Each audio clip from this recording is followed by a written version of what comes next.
తల్లి పిల్లలు 24 అవర్స్లో ఏం చేసినా తల్లి గదమాయించకుండా గారాబం చేస్తూ నాన్నతో చెప్తానని బెదిరిస్తుంది. భూజోడు వస్తాడు అన్నట్టు.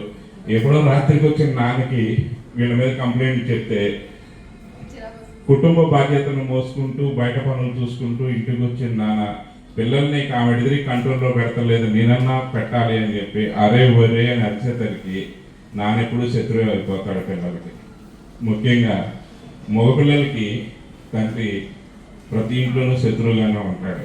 అది ఆలోచన ఎప్పుడు వస్తుందంటే నాన్న ఎంత మంచోడని. ఆ పిల్లలకి పిల్లలు పుట్టి వాడిని వ్యతిరేకించే టయానికి మా నాన్న అప్పుడు ఎలా పెంచాడో వీడిని ఎల్కేజీలోనే నా మాట వింటలేదని అనిపించింది. అది అనుభవం మీద మాత్రమే తెలుస్తుంది.